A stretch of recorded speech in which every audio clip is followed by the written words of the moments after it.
भक्ति मार्ग से संबंधित हम बुद्धिजीवों के दिमाग में एक प्रश्न हमेशा जान पड़ता है कि क्या परमात्मा प्रारंभ के कर्म पाप नाश कर देता है या वे पाप हमें भोगने होंगे। इसी प्रश्न को सुलझाने के लिए आज हम जानेंगे दो संतों के विचार।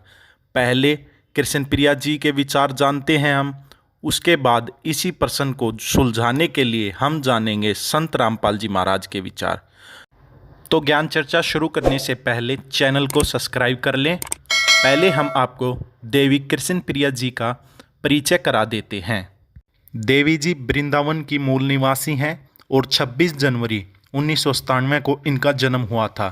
देवी जी ने 8 वर्ष की उम्र से ही श्री भागवत कथा करनी शुरू कर दी थी और अब तक ये 400 कथाएं कर चुकी हैं। श्याम श्याम रटते रहो जब तक देह में प्राण, कबहू तो दीन दयाल के भनक पड़ेगी का। तो आए सभी। हे गोपाल राधा कृष्ण गोविंद गोविंद। देवी कृष्ण प्रिया जी के इष्ट देव विष्णु अवतार श्री कृष्ण जी हैं। अब देवी जी से जानते हैं कि क्या भगवान प्रारंभ के पाप कर्म नष्ट कर देता है। देखिए यह वीडियो। तो जो आप कर्म कर देते हैं परिणाम स्वरूप आपको भोगना ही पड़ेगा, ये अटल सत्य है। वह परमात्मा जगत नियंता है, हर चीज को देख रहे हैं और व्यक्ति जो जो कार्य करता है उसका परिणाम भी दे रहे हैं।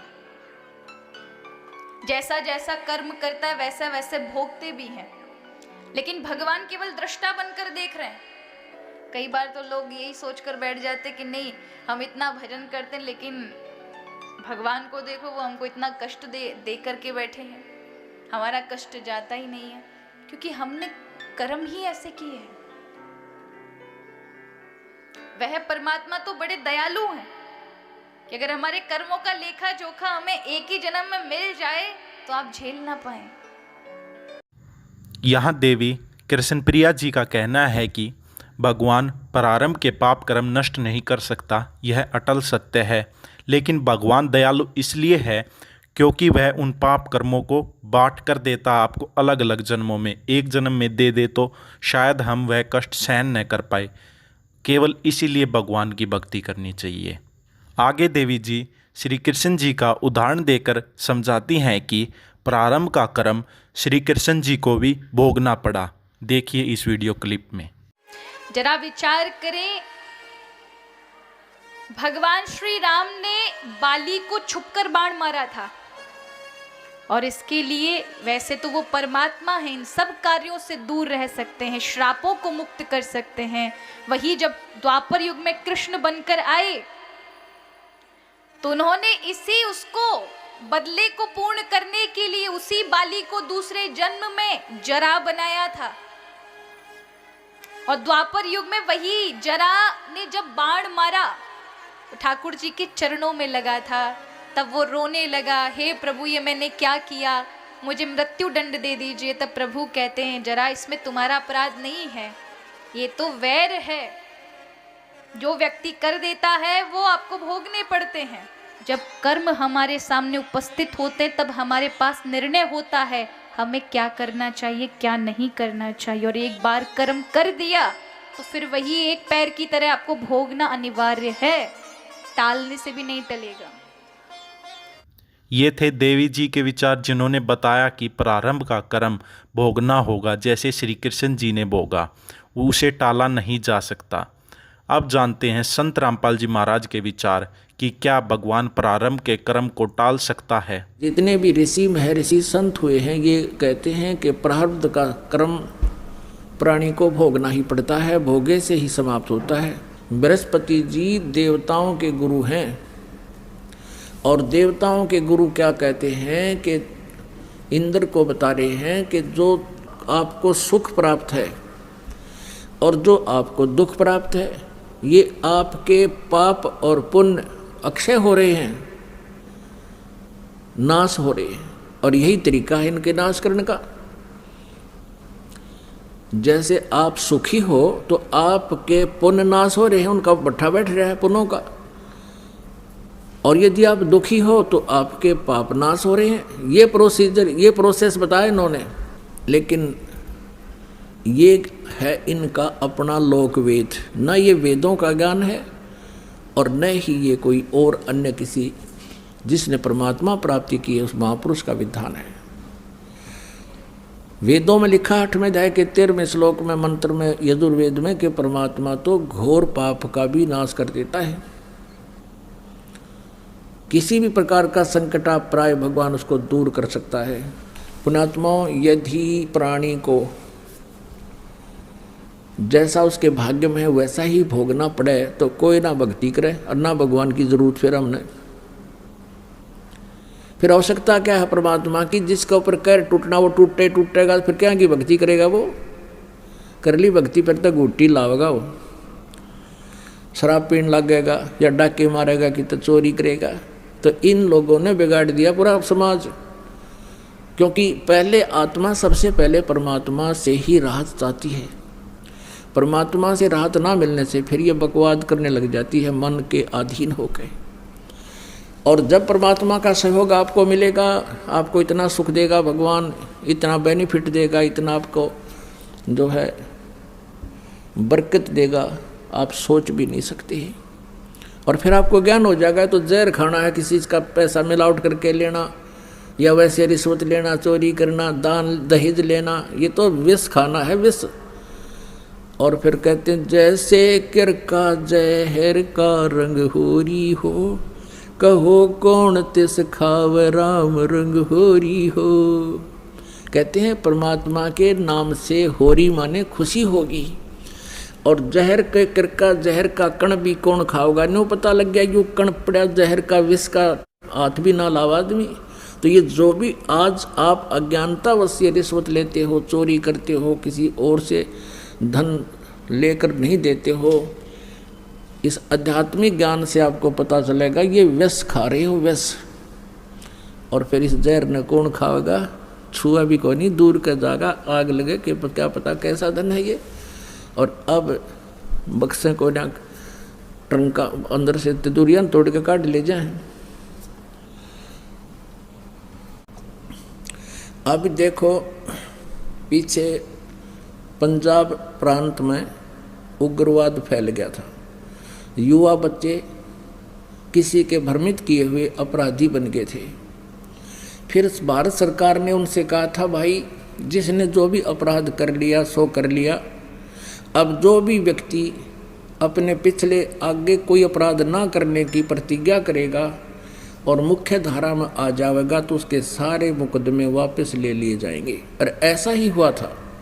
और उसके बाद देखो कैसी शांति होगी। तो इसकी किसी आधार से भी थ्योरी ठीक नहीं। ये कहता है कि यदि कोई राजा अपराधी का अपराध क्षमा कर दे तो कोई नहीं डरे, दूने पाप करेंगे। देखो आध्यात्मिक मार्ग ऐसा ही है। अनजानपने में जिससे जो गलतियां होगी वो उन बच्चों जैसी थी जो उग्रवाद में शामिल हो गए थे अनजानपने में, और फिर उनको उसका पता लग गया कि तो गलत काम हो गया, वो मुख्य धारा में आ गए, फिर शांति होगी, वो फिर सभ्य समाज में आ गए और सभ्य बन गए।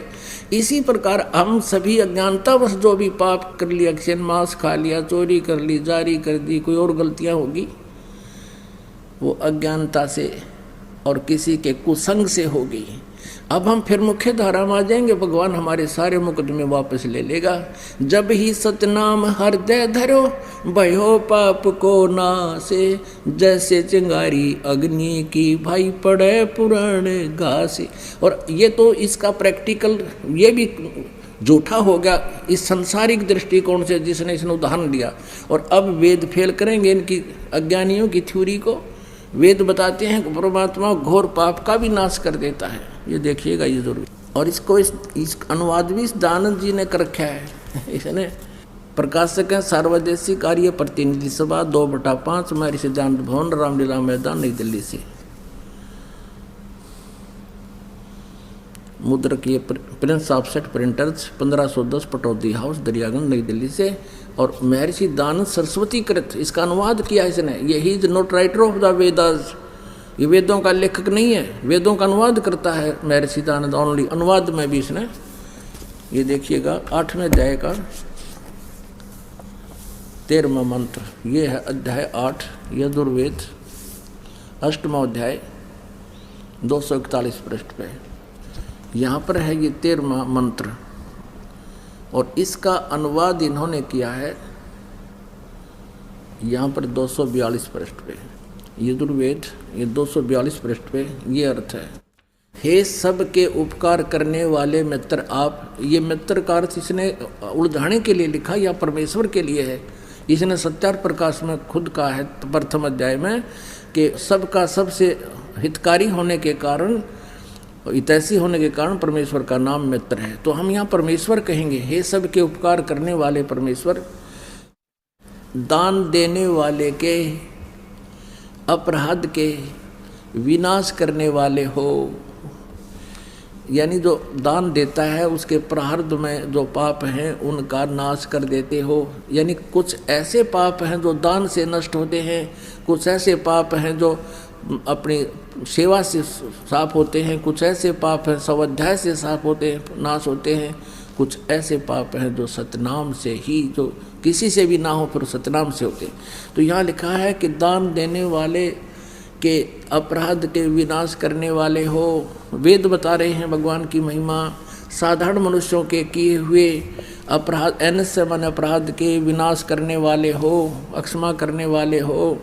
और पिता के किए हुए विरोध आचरण के अच्छे प्रकार हरने वाले हो, नाश करने वाले हो। क्योंकि एवज न माने नाश करना, और आत्म करते से अपने किए हुए एनस्य माने पाप के, अवदन माने दूर करने वाले हो, नाश करने वाले हो, अवदन माने विनाश करने वाले हो। एनस अधर्म के यानी घोर पाप के नाश करने हारे हो। और हो जानता हुआ मैं कुछ भी अधर्म आचरण किया करता हूँ वा करूँ। ओह, वे तो कहते पहले जो कर चुके और अब कर रहा हूँ और आगे भी जो करूँगा, अनजानपने में तो जो कुछ भी किया करता हूँ करूँ, उस सब का एनस माने पाप का, दुष्ट आचरण नहीं, एनस है। हम ही सब कुछ पढ़ सकते हैं, इसको भी पढ़ सकते हैं संस्कृत को, क्योंकि नागरी लिपि है। एनस माने पाप है, तो कहते हैं उस सर्वस्व माने सब, एनस माने पाप के, अवैधन माने नाश करने वाले आप हैं। परमात्मा कहा करते थे, गुरु बिन वेद पढ़े जो प्राणी, समझ न सार रहे अज्ञानी। अपने आत्माओं, ना तो व्यास जी को ज्ञान, ना ब्रह्मा जी को ज्ञान वेदों का, नहीं तो ये भाषा कैसे कहता। जो शुक्राचार्य जी कह रहे हैं कि मैंने ब्रह्मा जी से सुना था कि कोई भी पाप कर्म का नाश, प्रारब्ध का नाश नहीं कर सकता, जो दुख है वो भोगना पड़ेगा। और ना बृहस्पति जी को ज्ञान, और इस नकली में ऋषि दयानंद को तो था कहीं तो भांग पिए पड़ा रहा करता, दड़ी दूध पीवा दंड पे लिया करता। ये थे संत रामपाल जी महाराज के विचार, जिन्होंने यजुर्वेद से प्रमाण देकर बताया कि भगवान साधक के घोर से घोर पाप को भी नाश कर देता है। अब हम अपने दूसरे प्रसंग पर आते हैं और जानते हैं कि क्या श्री कृष्ण जी भगवान थे जिन्हें देवी जी अपना इष्ट देव मानती हैं। जरा विचार करें, भगवान श्री राम ने बाली को छुपकर बाण मारा था, और इसके लिए वैसे तो वो परमात्मा है, इन सब कार्यों से दूर रह सकते हैं, श्रापों को मुक्त कर सकते हैं। वही जब द्वापर युग में कृष्ण बनकर आए तो उन्होंने उसको बदले को पूर्ण करने के लिए उसी बाली को दूसरे जन्म में जरा बनाया था। और द्वापर युग में वही जरा ने जब बाण मारा तो ठाकुर जी के चरणों में लगा था। तब वो रोने लगा, हे प्रभु ये मैंने क्या किया, मुझे मृत्यु दंड दे दीजिए। तब प्रभु कहते हैं, जरा इसमें तुम्हारा अपराध नहीं है, ये तो वैर है, जो व्यक्ति कर देता है वो आपको भोगने पड़ते हैं। जब कर्म हमारे सामने उपस्थित होते तब हमारे पास निर्णय होता है हमें क्या करना चाहिए क्या नहीं करना चाहिए। और एक बार कर्म कर दिया तो फिर वही एक पैर की तरह आपको भोगना अनिवार्य है, टालने से भी नहीं टलेगा। इसी प्रसंग को लेकर हम जानते हैं संत रामपाल जी महाराज के विचार। आपको दिखाते हैं कि श्री ब्रह्मा जी, श्री विष्णु जी, श्री शिव जी ये सत्यनारायण नहीं थे, अविनाशी भगवान नहीं थे, ये नासवान थे, इनकी जन्म मृत्यु होती थी। एक झलक दिखाएंगे आपको, समझदार को संकेत बहुत होता है। देखिएगा श्रीमद् देवी भागवत, श्रीमद् देवी भागवत गीता प्रेस गोरखपुर से प्रकाशित है। ये इसके संपादक हैं हनुमान प्रसाद पोदार, चिमन लाल गोस्वामी। ये कहाँ से मुद्रित है? प्रकाशक एवं मुद्रक हैं गीता प्रेस गोरखपुर, गोविंद भवन कार्यालय कोलकाता का संस्थान। इसका एक थोड़ी सी झलक दिखाते हैं। 123 पृष्ठ, तीसरा स्कंध, 123 पृष्ठ है ये तीसरा स्कंध। भगवान विष्णु, श्री विष्णु जी अपनी माता दुर्गा की स्तुति करते हुए बता रहे हैं, तुम शुद्ध स्वरूपा हो, ये सारा संसार तुम इसे उद्भासित हो रहा है। मैं ब्रह्मा और शंकर हम सभी तुम्हारी कृपा से विद्यमान हैं। हमारा आविर्भाव और तिरोभाव हुआ करता है। आविर्भाव माने जन्म और तिरोभाव माने मृत्यु। हमारा तो जन्म और मृत्यु हुआ करता है। केवल तुम ही नित्य हो, जगत जननी हो, प्रकृति और सनातनी देवी हो।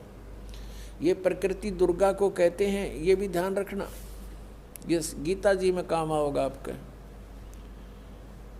भगवान शंकर बोले, देवी यदि महाभाग विष्णु तुम्ही से प्रकट हुए हैं तो उनके बाद उत्पन्न होने वाले ब्रह्मा भी तुम्हारे बालक हुए। फिर मैं तमोगुणी लीला करने वाला शंकर क्या तुम्हारी संतान नहीं हुआ? अर्थात मुझे भी उत्पन्न करने वाली तुम ही हो। ये स्पष्ट हो गया। शंकर भगवान कहता है कि मैं जब ब्रह्मा भी आपसे उत्पन्न हुआ तो उसके बाद मेरी उत्पत्ति हुई, क्या मैं आपका बच्चा नहीं हुआ? मुझे भी उत्पन्न करने वाली तुम ही हो। शिवे संपूर्ण संसार की सृष्टि करने में तुम बड़ी चतुर हो। ये शिवे उसी को बोलते हैं, दुर्गा को। इस संसार की सृष्टि, स्थिति और संहार में तुम्हारे गुण सदा समर्थ हैं। उन्हीं तीनों गुणों से उत्पन्न हम यानी ब्रह्मा, विष्णु एवं शंकर, रजगुण ब्रह्मा, सतगुण विष्णु, तमगुण शिव जी, शंकर भगवान नियमानुसार कार्य में तत्पर रहते हैं। अब इस पवित्र पुराण ने, इस श्रीमद् देवी भागवत पवित्र पुराण ने 4 कंसेप्ट क्लियर कर दिए। एक तो ये कि ब्रह्मा विष्णु महेश नासवान है, इनकी जन्म मृत्यु होती है, ये सत्यनारायण नहीं है। और दूसरा ये हो गया कि दुर्गा इनकी माता है तीनों की। तीसरा ये हो गया कि रजगुण ब्रह्मा, सतगुण विष्णु, तमगुण शिव जी। और चौथा कंसेप्ट ये क्लियर हो गया कि ये केवल नियमित कार्य ही कर सकते हैं, यानी जिसके भाग्य में जो कुछ लिखा है उतना ही दे सकते हैं। दुख है तो दुख ही देंगे, ये उसमें परिवर्तन नहीं कर पाओगे। और सुख है आपके भाग्य में तो उसको भी यदि आप इनकी भक्ति करते हो तो निर्बाध दिला देंगे। लेकिन ये कर्म, आपके कर्म में दुख है तो उसको परिवर्तन नहीं कर सकते, या किसी भी प्रकार के पाप कर्म दंड का नाश नहीं कर सकते। न संचित कर्म को नाश कर सकते और न ही ये प्रारब्ध के कर्म का नाश कर सकते। और संचित जो हम कर रहे हैं, जो क्रियावान है, ये भी उसको नहीं बदल सकते। जैसे महाभारत का युद्ध हुआ, श्री कृष्ण जी ने बहुत कोशिश की, यानी विष्णु जी ने, कि ये युद्ध ना हो। उनकी 100 प्रयत्न करने पर भी युद्ध होकर ही रहा। तो जो क्रियावान कर्म थे वह भी ना बचे, उनको भी नहीं चेंज कर सके। कितना अनर्थ हुआ। करोड़ों व्यक्ति मारे गए, वो सारा पाप पांडवों के सिर पर रखा गया। और प्रारब्ध के कर्म को ये अपना भी नहीं काट सकते। प्रारब्ध तो दूसरों का नहीं कैसे काटेंगे। जैसे श्री राम रूप में श्री रामचंद्र जी ने सुग्रीव के भाई बाली को मारा था,